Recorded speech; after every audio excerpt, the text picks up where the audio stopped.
Back on Tide Talks, presented by RWJ Barnabas Health, proud to be the official healthcare system of Princeton Athletics. Joining us from her home in Pennington, New Jersey via Skype, Ivy League Coach of the Year for Princeton women's basketball, Carla Berube, after a 26-1 season for the Princeton Tigers. Coach, first off, welcome. I know you and your wife are at home, 3 kids under the age of 6. How are you guys holding up? Yeah, we're doing all right. It's definitely been a bit of a change to our world, but we're hanging in there. We're all healthy. My 6-year-old is in kindergarten, so he's got schoolwork to do in the mornings, and we try to get outside every day, go on a hike together or scooter in the neighborhood, and we're doing okay. March 10th, the Ivy League announces that the men's and women's basketball tournaments are canceled. Of course, the following day, news comes down that the entire winter and spring seasons have been wiped out. You guys during this time are at least under the impression that you have a chance to play in the NCAA tournament as the Ivy League regular season champs. Sort of walk through what I have to imagine is the most challenging 3 or 4 day stretch in your coaching career and how you were trying to navigate that and break some of that news to your team. Yeah, it was an emotional time for sure. We found out on Tuesday, March 10th, about the Ivy League tournament being canceled, and my heart just sank for Mitch and the guys that they weren't going to be able to play in that tournament and see if they could make the NCAA tournament by winning that.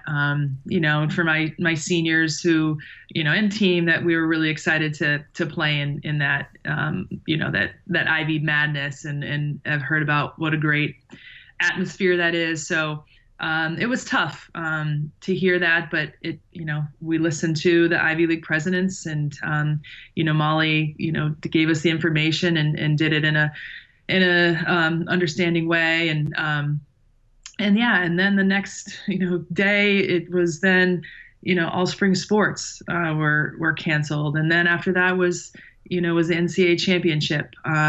Luckily, I was with the whole team when that news came down. We were in our team room. It was just we sort of saw the writing on the walls when the NBA was suspended the night before, and we just kind of knew it was going to happen at some point. It was just really emotional. We felt like, we had a lot to prove, and we were excited just to keep on playing. And for Bella and Tay to, help them, make history. And also at the same time, we're finding out that Princeton students need to leave campus. So, it was hard. It was just hard. We were all saying, kind of goodbye to each other.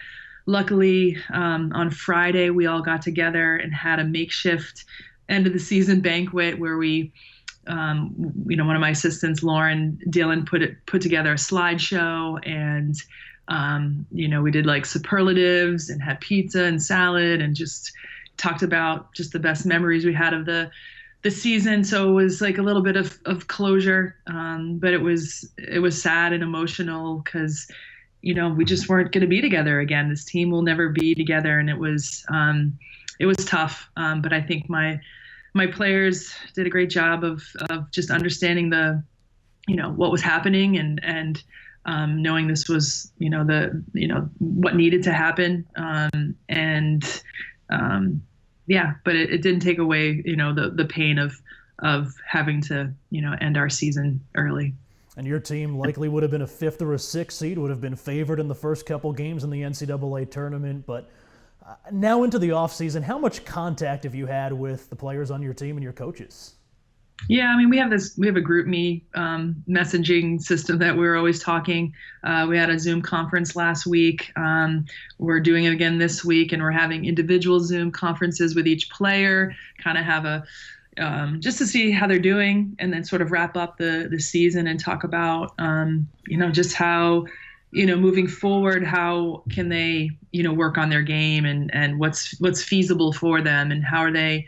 Luckily, Angie, our strength coach, put together a great sort of a body weight program for them to keep getting stronger, both upper body and lower body. And So we're going to figure out what each of them can do, and hopefully give them some guidance, and really, just wanting to keep checking in with them and seeing how they're doing.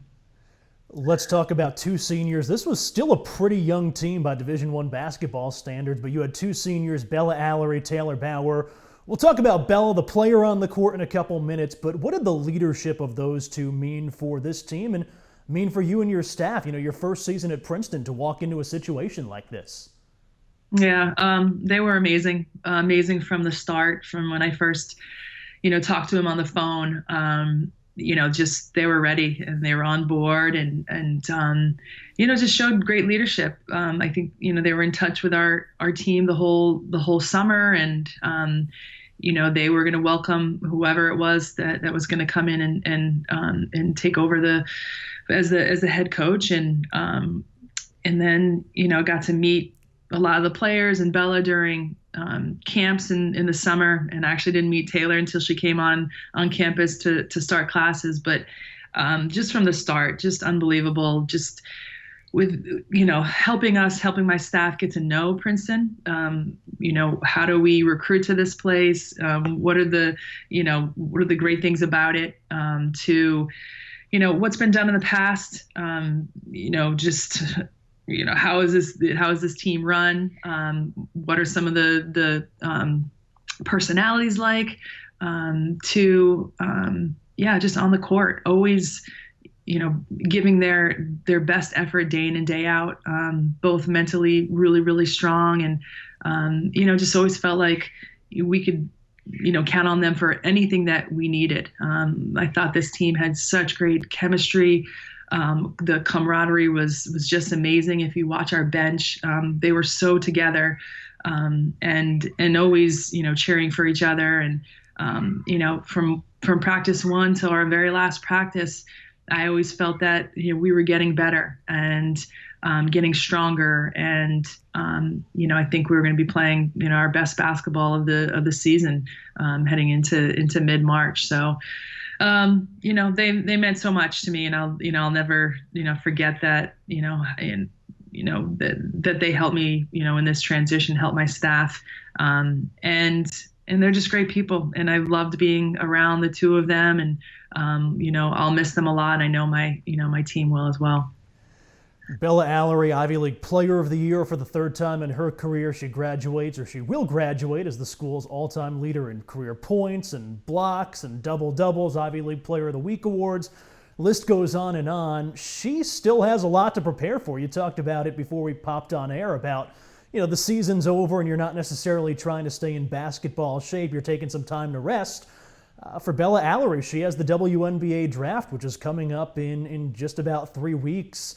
What's she been doing to try to stay in shape and prepare for what lies next professionally? Yeah, I mean, that's what she's doing. She's staying in great shape. She's got a hoop in her backyard as well. So, keep on working. She's going to get stronger during this time, and just, she doesn't want to get rusty. She wants to stay sharp and keep getting better. So, yeah, it's exciting for her, and it's exciting for our program, and it's going to be a virtual draft in a couple weeks, and very excited. Talk to a lot of WNBA coaches and GMs, and they're really excited about her, and we're excited to watch this this next journey for her.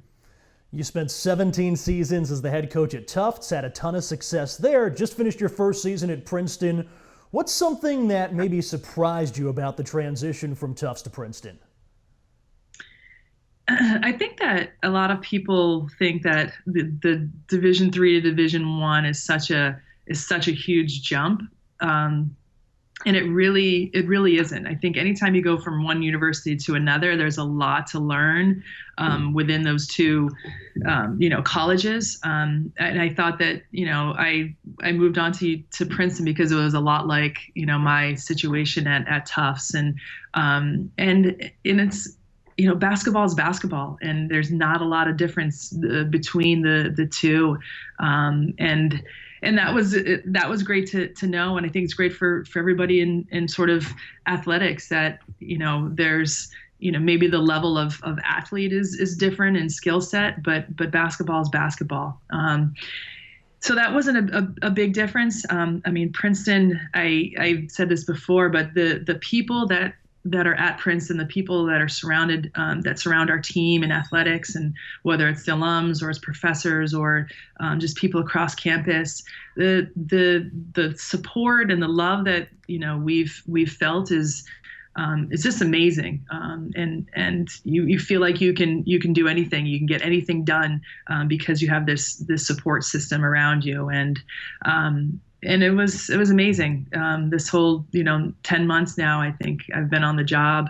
I've learned so much about Princeton, but I've learned the most about just how amazing the team around the team and the people are.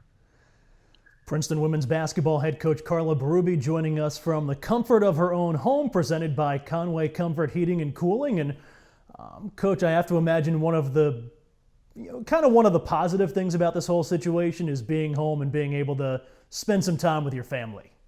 Yeah, I mean, absolutely. That's the silver lining, is that, I've never had this much time with my family before. And, my youngest, Caden, he was born 2 days after I got the job last June. I got the job in May and he was born June 1st. And so I was, I just hit the ground running. I was down in Princeton the whole summer, back and forth. And so this has been really sort of special to spend time with him and my other two, 6'3" in 9 months is a lot going on. And my wife and I have really enjoyed, this time with them, because, you just don't have this normally. So we're making the best of it and really enjoying, all of the time we get to spend with them. This is Parker. Hi. We'll say hi, Tiger Country. Hi, Tiger Country. There's Parker. Okay. And then here's, this is Brogan. You say hi, Tigers. Hi, Tigers. Yeah. There's Brogan. And last but not least, this is Caden. Oop. You say hi? Can you wave? Say hi. Say hi. Get a smile? No. That's good. All right. Coach, looks like you literally have your hands full. Thanks for taking some time to catch up with us today, and stay safe, stay healthy. All right. Thanks so much, Cody. And thanks everyone. Thanks Princeton community and everybody. Stay safe and well. And thanks to all the healthcare workers and first responders and everyone. It's a trying time, but we'll stick together and stay safe.